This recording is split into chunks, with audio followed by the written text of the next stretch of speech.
এবার বিরোধীদের হাত কাটার নিদান বীরভূমের তৃণমূল নেতার, অর্থাৎ বীরভূম সেই আছে বীরভূমে। জনসভা থেকে বিরোধীদের আক্রমণ তৃণমূল নেতা জটিল মণ্ডলের। শাসক নেতার ধমক চমকের শেষ নেই, বিরোধীদের হাত কেটে নেওয়ার হুঁশিয়ারি তৃণমূল নেতার।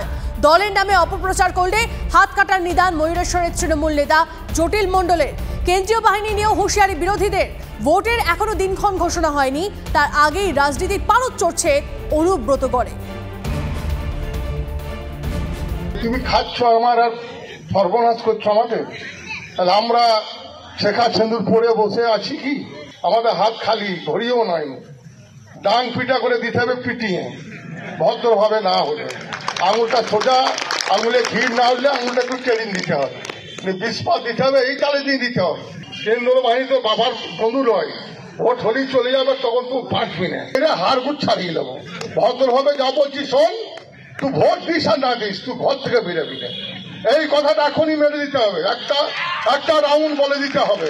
কিন্তু আমাদের বিরুদ্ধে অপপ্রচার করবি না, আমাদের বিরুদ্ধে অপপ্রচার করবি না, তাহলে একদম হাত কেটে নেবো, একদম তোর হাত কেটে নেবো। তা আমার মনে হয় জটিল বাবুর হাত দুটোতে ইস্পাতের তৈরি নয়।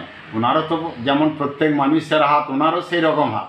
তাহলে উনি যদি কারোর হাত কাটতে পারেন, তাহলে এমন মানুষও থাকবে যে ওনারও হাত কাটতে পারে। দোরগোড়ায় লোকসভা ভোট, দিন ঘোষণা না হলেও জোর কদমে প্রচারে তৃণমূল, বিজেপি সহ সব রাজনৈতিক দল। এবার প্রচারে নামলো বামেরাও। প্রার্থী নামের জায়গা ফাঁকা রেখেই দেওয়াল লিখন শুরু সিপিআইএম এর। কোথাও কার্টুন চিত্র, স্লোগানের মাধ্যমে প্রচার, তো কোথাও সম্প্রীতির বার্তাকেই প্রচারের হাতিয়ার করেছে বামেরা। পশ্চিম মেদিনীপুরের চন্দ্রকোনার একাধিক এলাকায় রাতে টর্চ জেলে ভোট প্রচারে ব্যস্ত বামেরা। বাম রাজনৈতিক কর্মী সমর্থকরা তারা তো কোথাও কোনোভাবে চুরি বা দুর্নীতির সাথে যুক্ত না, বা তারা চোর পেশাতেও যুক্ত না। স্বভাবতই তাদেরকে তাদের রুজির কাজ ছেড়েই দেওয়াল লিখতে হয়, বা রাজনৈতিক প্রচারের কাজে যুক্ত হতে হয়, রাজনৈতিক সংগঠনের কাজে যুক্ত হতে হয়। স্বভাবতই তারা যখন সময় পায় তখনই সে কাজ করে। আর আপনি যে ব্যঙ্গচিত্রের কথা বললেন, ব্যঙ্গচিত্র মূলত বিষয়টা ব্যঙ্গ না, বিষয়টা হচ্ছে সমাজে ঘটে চলা ঘটনাবলী, যা প্রবাহমান, যা ঘটমান, তা চিত্রের আকারে দেওয়ালে তুলে ধরা হচ্ছে। পশ্চিম মেদিনীপুরের চন্দ্রকোনা 2 নম্বর ব্লকে হাতির তাণ্ডব। আলু জমিতে তাণ্ডব 22টি হাতির দলের। বিঘার পর বিঘা জমির ক্ষয়ক্ষতির আশঙ্কা।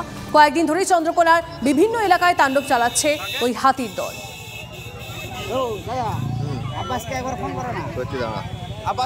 ভারতের সবচেয়ে বড় নিউজ নেটওয়ার্ক TV9, আর আমরা TV9 বাংলা। তোলপাড় করা সব খবর, সবাই বলে কি হলো, আমরা বলি কেন হলো।